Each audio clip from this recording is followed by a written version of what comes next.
Halo Jebret Tim. Ada sesuatu yang lagi rame nih. Iya, apalagi lawannya physical appearance-nya besar-besar. Punya working relationship yang bagus. Lu harus kasih dia kesempatan lagi. Di atas kertas lo semuanya harusnya menang. Ada bahasan yang paling ditunggu-tunggu.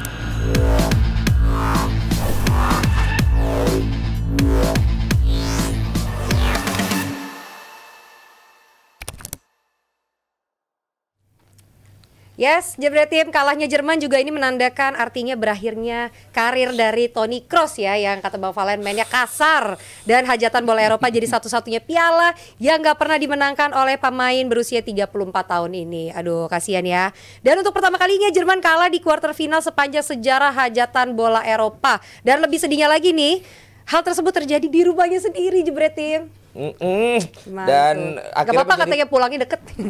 Langsung pulang ya. Iya. Dan akhirnya jadi pertandingan terakhir. Tapi bukan apa-apa ya. Maksudnya gua tuh pemain yang kayak Kroos kemarin main sebenarnya. Kenapa? Kasar. Tapi gue tidak biasa melihat Toni Kroos yang seperti itu. Gitu loh. Tapi ya mungkin ini adalah bagian dari strategi dari Nagelsmann untuk ngepres pemain-pemain muda dari Spanyol, sehingga kemudian juga pelatih dari Spanyol tarik pemain-pemain mudanya, karena kelihatannya ini permainan dewasa nih kayak nih apa yang dilakukan oleh pelatih Jerman. Tapi anyway, kita coba tanya aja dulu bagaimana analisa mereka berdua terhadap apa yang dilakukan secara strategi baik dari Lafuente ya, ataupun juga Nagelsmann, coach. Enggak, gue bilang menurut gue salah satu kesalahan Nagelsmann harusnya full crook dari awal main.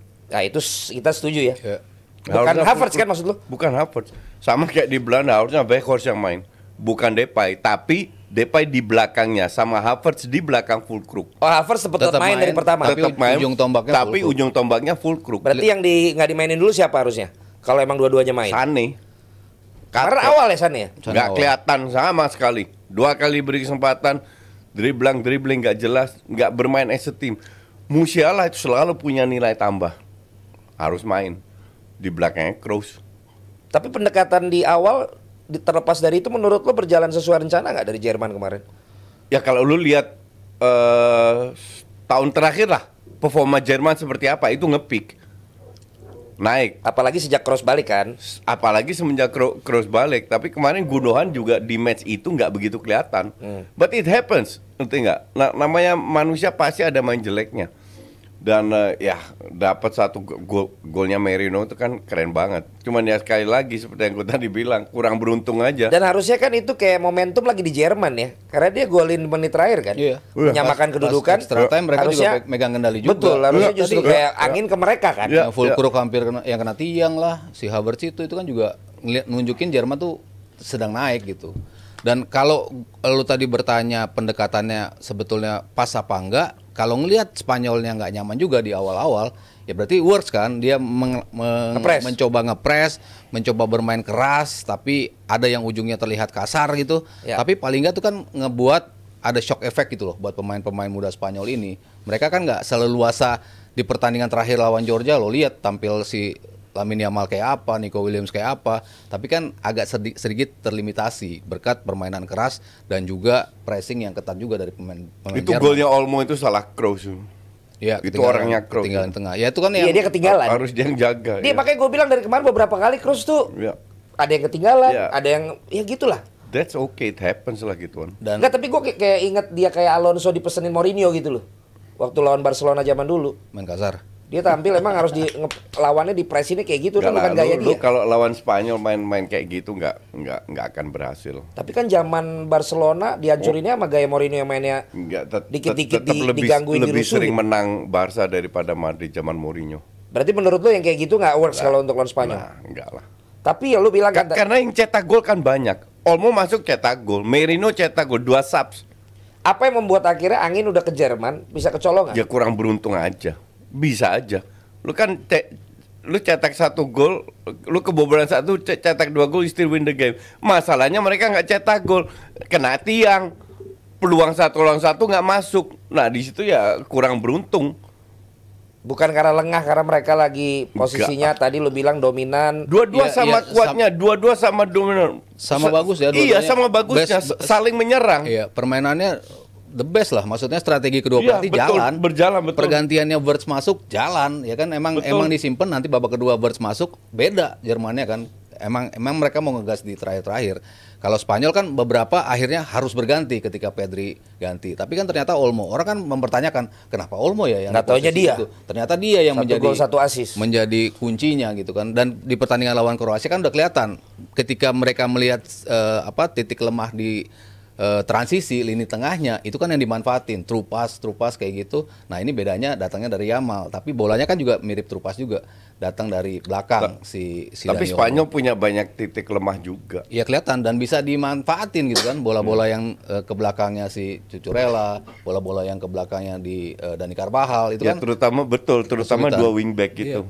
Carvalho sama Cucurella. dua-dua Kurangnya. pelatih sama-sama bisa manfaatin itu dan gol-golnya ya karena kesalahan detail itu ketika golnya si Wirtz datang itu kan juga kok tiba-tiba nggak ada yang jaga padahal kan biasanya ketat banget kan pertahanan Spanyol tapi ternyata mereka bisa ada salah satu titik yang bisa dieksploit dan itu bisa dimanfaatin kan kita bicara details yang akan menentukan details ketika Kroos nggak bisa nutup si Olmo ketika Wirtz datang dan ketika bola sundulan Merino, kok juga nggak ada back-back yang ada di situ Jerman kan, cuman si Itu Rudiger lagi kepleset atau apa? Rudiger lagi nggak bagus juga. Iya. Biasanya kan bagus. Jadi ya. detail-detail Oh itu. pas gol loncat. Iya. Iya. Bukan kepleset, dia emang udah mati langkah. Mati langkah. Dia ngelihat ke belakang nggak tahu Ya, terbangnya ya, ya. tinggi banget dia. Akhirnya langsung plek, udah lemes dia. Ya kan. kalau lu main zona di sana cuma ada striker, harusnya lu cover man to man. Rudiger harus itu. Ya. Tapi apa yang berbeda dengan yang lo bilang tadi zaman Spanyol waktu itu dengan sekarang? Tapi menurut gue sekarang juga tetap lebih indah dari zaman Luis Enrique, coach. Mereka bisa mainin ini sepak bola Nggak, bukan zaman Enrique udah menurun Len. Lah iya, makanya. Ya ini selevel sama Enrique. Spanyol kenapa Ini Spanyol lebih main enak bagus? dilihat bagi gua. Karena lawan-lawannya bapuk. Karena yang make ball handling di tengahnya kan nggak ada. Iya. Xavi sama Iniesta-nya kan nggak ada. Ya KW2-nya lah si Fabian Ruiz. Fabian Ruiz KW2-nya kan maksudnya dia Maksud bisa gue Iya, sekarang lebih enak dilihat dengan gaya yang berbeda. Nggak, Iya, iya. dibanding kapan? Dibandingkan yang zaman Xavi kan emang udah jelas lah itu tiki taka Iya. lain. Ini Da- kayak satu Spanyol yang baru tapi dengan gaya yang berbeda cara nyerangnya gitu. Iya betul karena kualitas pemainnya ya gitu-gitu aja. Jadi lu nggak bisa bermain dengan gaya yang Xavi. Lu akan kebobolan. Lu nggak bisa pegang bola 90%. Tapi bagi gue jadi lebih cepet coach. Xavi kan juga kadang tiki taka kan muternya Iya, lama. iya. Kalau ini dia bisa cepet Iya. gitu loh. ya dulu kalau yang itu datang dari wingback-nya di kanannya si dulu sebelumnya siapa ya? Bisa Arbeloa lah, bisa siapa di kirinya si Jordi Alba kan berapa kali kan kalau dari kiri kan mereka nyerangnya wingback-nya itu. Tapi sekarang kan mereka punya Yamal sama si Nico Williams yang dimanfaatin dari kedua sayapnya ya dari dua pemain ini. Jadi kombinasinya sebetulnya ada gitu di tengahnya mereka main tapi nggak selama itu mereka megang possession. Dan kemarin nggak terlalu bagus juga tuh William sama Yamal. Iya, Nggak seperti beda. sebelumnya. Beda dibandingkan kayak lawan Georgia kan lawan Georgia betul-betul bisa ngacak-ngacak Iya. gitu kan kemarin ya karena Jermannya juga bagus gitu kan dalam sisi pressing segala macamnya. Tadi lu bilang tapi ada banyak titik lemahnya apa aja? Pemain Kita masuk ke seminar sesi yang kedua ya. wing back kiri kanan itu gampang dieksploitasi dalam transisi satu. Kedua, Rodri terlalu sering ke depan. Gue lihat Rodri main sekali dibilang itu di match pertama, bener-bener posisinya kayak Busquets. Kemarin itu terlalu sering ke depan. Karena kadang dia yang harus tendangan dari luar kotak. Ya itu dia, itu yang jadi masalah. Lu ninggalkan posisi lu nggak ada yang ganti. Di belakang tetap ada 2-3 pemain. Dan ini ruang yang bisa dimanfaatkan dari sisi counter. Oke. Lewat tengah, build up tengah ke sayap, baru finishing dari tengah. Jadi itu malah bisa jadi titik lemah kalau Itu dia bisa titik nggak lemah, stay di ya, situ. ya. Lu lihat golnya Wirtz saja itu kan dari titik karena si back kiri sama back kanannya itu kan kecil. Jadi yang diincar di tiang kedua, tiang jauh, yang kemungkinan besar di cover sama wingbacknya. Nah itu headingnya ke tengah atau ke samping lah, atau ke lini kedua lah. Nah kemarin berhasil di finishing sama Wirtz.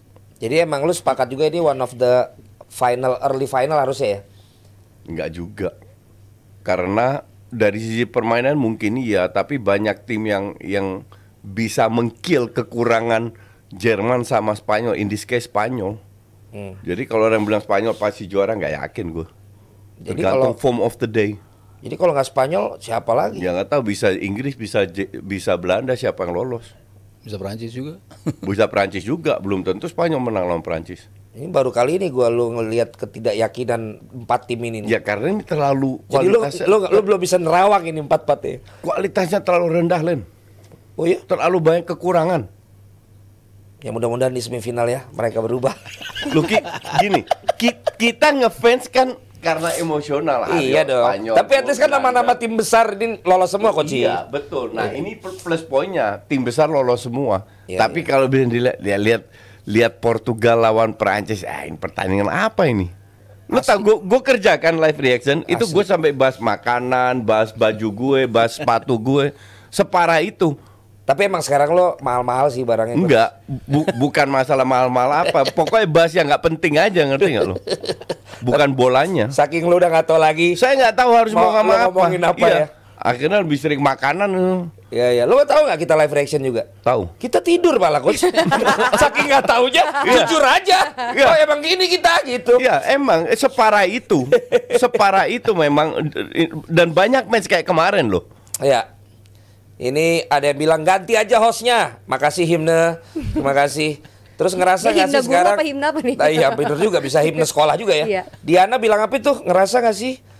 Sekarang nonton bola pasti cepet bosen karena bolanya sering back pass, muter-muter di tengah. Wih, terus kemudian juga jebret media cuman posting komunitas doang, bahas kagak CONMEBOL Copa America.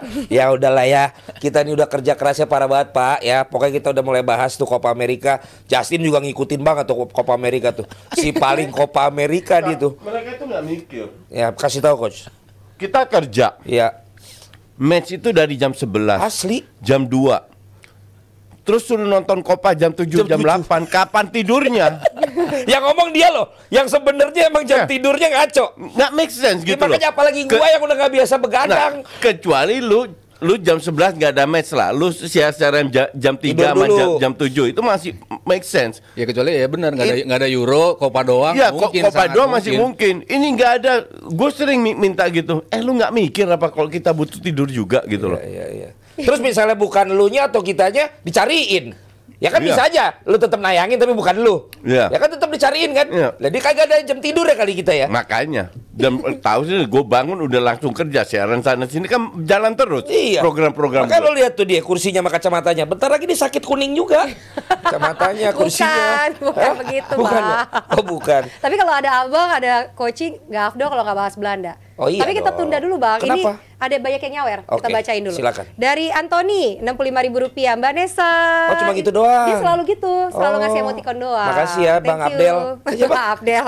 Siapa tadi? Mondo. Anthony. Anthony. Dari Agil Rp50.000. Koci coba dong prediksi Spanyol Prancis. Nggak ada gue bukan cenayang, nggak ada prediksi-prediction. Enjoy the game. Oke. Next dari Panji Magelang Rp50.000. Sehat selalu jebret tim dan kru. No offense ya buat para pundit lain, tapi partner top tier masihlah Mas Aryo dan Koci. Experience at this finest. At it finest. At its finest. Gokil Oke. bahasa Inggrisnya orang Malang emang nih. Ngalah. Magelang, maaf. Wah, Taruhan Nusantara. Dari Hendrawan Rp50.000. Ini mantan pebulu tangkis. Oke. Bukan. Oh. Malam coach, hasil pemilu Prancis apa bisa mempengaruhi penampilan Prancis di semifinal? Well, Pertanyaan bagus itu. hasil pemilihan minimal sesuai dengan keinginan Mbappe. Le Di Pen mana kalah. Mbappe sudah mengeluarkan statement meminta agar semua orang memilih, dan dari sayap kanan sekarang Swift ke sayap kiri. Jadi at least Mbappe happy, dan kalau Mbappe happy semoga pemain Prancis lainnya happy. Langsung nongol kan Mbappe 1, Le Pen Ya. 0 ya. Pantesan dia sekarang main di sayap kiri, Bape. Iya, kata dari sayap, Di sayap kiri emang. dia. Nggak mau di kanan ada Dembele. Dembele soalnya. Makanya aduh Dembele ampun dah. Budi ini Dari Budi. Budi abang pakai Bukan, dompet abang lagi nyawer ya bukan? ntar pakai rembes lagi. Sapi Simon. Halo Jebret Tim. Ada sesuatu yang lagi rame nih.